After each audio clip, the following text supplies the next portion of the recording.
بسم اللہ الرحمن الرحیم۔ السلام علیکم ورحمۃ اللہ وبرکاتہ۔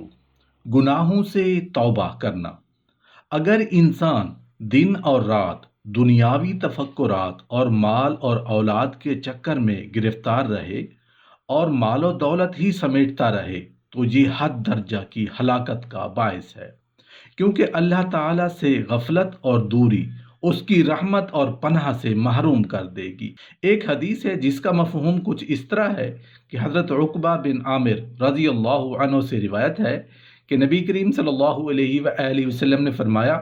جب تم دیکھو کہ اللہ عز و جل کسی آدمی کو باوجود اس کے کھلم کھلا گناہوں کے دنیا کی نعمتیں اور مال و جاہ دے رہا ہے اور جو وہ چاہتا ہے اس کو مل جاتا ہے، تو یہ سمجھ لو کہ اس کے رفتہ رفتہ گناہوں میں بڑھایا جا رہا ہے تاکہ آخر میں اسے سخت عذاب میں مبتلا کیا جائے۔ اس کے بعد رسول کریم صلی اللہ علیہ وآلہ وسلم نے قرآن مجید کی یہ آیت تلاوت فرمائی، پس وہ جب ان باتوں کو بھول گئے جو انہیں یاد دلائی گئی تھیں تو ہم نے ان پر ہر چیز کے دروازے کھول دیے، یہاں تک کہ جب وہ اپنے مال و جاہ پر اترا گئے تو ہم نے ان کو اچانک پکڑ لیا اور وہ بے بس ہو کر رہ گئے۔ توبہ انسان کو بے گناہ بنا دیتی ہے، جیسے انسان نے کوئی گناہ کیا ہی نہیں تھا، اور ایسا کر دیتی ہے کہ جیسا وہ آج ہی ماں کے پیٹ سے پیدا ہوا ہے، کیونکہ جب انسان پیدا ہوتا ہے تو وہ بالکل بے گناہ ہوتا ہے، اور بے گناہی اللہ تعالیٰ کو بہت پسند ہے، کیونکہ بے گناہی اطاعت الہی کی دلیل ہے اور گناہ نافرمانی کی علامت ہے۔ لہٰذا جو بندے فرما بردار ہوں اللہ انہیں پسند کرتا ہے اور اپنی قربت سے نوازتا ہے۔ چنانچہ ہر انسان کی یہ کوشش ہونی چاہیے کہ وہ جس قدر اللہ کے حضور جھک سکتا ہو جھکے، چونکہ توبہ بندے کو اللہ کے بہت قریب کر دیتی ہے۔ اس کے بارے میں رسول کریم صلی اللہ علیہ وآلہ وسلم کا ارشاد گرامی ہے کہ حضرت عبداللہ بن مسعود رضی اللہ عنہ سے روایت ہے کہ نبی کریم صلی اللہ علیہ وآلہ وسلم نے ارشاد فرمایا کہ گناہ سے توبہ کرنے والا اس شخص کی طرح ہو جاتا ہے جس کا کوئی گناہ نہیں ہوتا۔ تائب ہونے کے بعد اگر انسان سے پھر کوئی لغزش ہو جائے، یعنی گناہ سرزد ہو جائے، تو انسان کو فوراً اس کے ازالہ کی طرف توجہ دینی چاہیے اور فی الفور کفارہ ادا کرنا چاہیے، توبہ اور استغفار کرنا چاہیے۔ حضرت ابو سعید الخدری رضی اللہ عنہ سے روایت ہے کہ نبی کریم صلی اللہ علیہ وآلہ وسلم نے ارشاد فرمایا کہ مومن اور ایمان کی مثال ایسے ہے جیسے گھوڑا اپنے ٹھکانہ کی جگہ پر بندھا ہوا، اس کے پاؤں میں لمبی رسی ہو اور وہ رسی کی لمبائی کی حد تک گھومتا رہتا ہے، پھر اپنے ٹھکانے پر آ جاتا ہے۔ ایسے ہی مومن غافل ہو جاتا ہے اور گناہ کر لیتا ہے،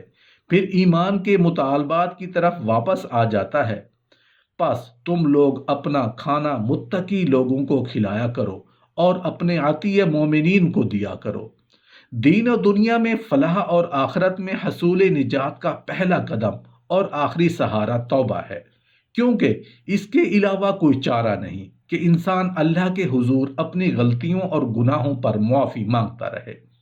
چونکہ گناہ اور نافرمانی انسان کو ہلاکت کی طرف لے جاتے ہیں جو سراسر خسارے کا سودا ہے۔ اس کے برعکس اطاعت اور ترک گناہ قرب الہی کا ذریعہ ہے۔ توبہ اطاعت کی طرف مائل کرتی ہے اور ترک گناہ کی طرف ترغیب دیتی ہے۔ اس لیے تو اللہ کا حکم ہے کہ خواہشات کی پیروی نہ کرو اور ہوس کو چھوڑ کر میری طرف لوٹو، اور امید رکھو کہ آخرت میں میرے پاس مراد پاؤ گے، ہمیشہ رہنے والے گھر میں میری نعمتوں کے اندر رہو گے اور فلاح اور نجات سے ہمکنار ہو کر جنت میں رہو گے جو نیک لوگوں کے لیے ہے۔ دین و دنیا میں حصول نجات کے راستے میں انسان کے لیے سب سے بڑی رکاوٹ انسان کا اپنا نفس اور شیطان ہے، اور یہ دونوں انسان کے ازلی دشمن ہیں۔ انسان نفس اور خواہشات کا طالب ہے، لہذا یہ انسان کو آخری دم تک طالب دنیا بنائے رکھتا ہے، اور شیطان انسان کو راہ حق سے گمراہ کرنے کے درپے رہتا ہے۔ اس لیے یہ دونوں دشمن انسان کو گناہوں میں مبتلا کرنے کے لیے پیش ہیں اور ان دونوں سے بچنے کا صرف ایک ہی راستہ ہے، اور وہ راستہ ہے توبہ اور استغفار۔ شیطان انسان کو اس طرح گمراہ کرتا ہے کہ جب انسان کی عمر ابھی پختہ نہیں ہوتی بلکہ اوائل ہوتی ہے تو اس کی عقل ناقص سوچ سے فائدہ اٹھا کر دل میں وسوسے ڈال کر نفس کو مغلوب کر لیتا ہے۔ تو انسان پر جب حیوانیت اور شیطانیت کا غلبہ اچھی طرح ہو جاتا ہے تو اس کے اعضائے جوارے ذہن کا ساتھ نہیں دیتے، چنانچہ وہ بڑی آسانی سے طرح طرح کے نفسانی خواہشات اور معاصی کا شکار ہو جاتا ہے۔ اس کی سوچ کا انداز بھی بدل جاتا ہے، اور پھر وہ اپنے خالق ہی کا باغی بن کر ناپسندیدہ عمل کرنے لگتا ہے۔ یہ دل کی غفلت، رب کی نافرمانی اور گناہوں پر اصرار ایسے روحانی امراض ہیں کہ اگر ان کا بر وقت علاج نہ کیا جائے تو انسان کی فطرت ہی مسخ ہو جانے کا خطرہ ہے۔ ایسے غافل انسان پر شیطان مسلط ہو جاتا ہے جو ہر وقت اس کے ساتھ رہتا ہے، جو اس کو بہکاتا اور گناہوں پر اکساتا ہے، اور اس کو ایسے مغالطہ میں رکھتا ہے کہ اس کو اپنے اعمال بد بھی بھلے اور پسندیدہ معلوم ہونے لگتے ہیں۔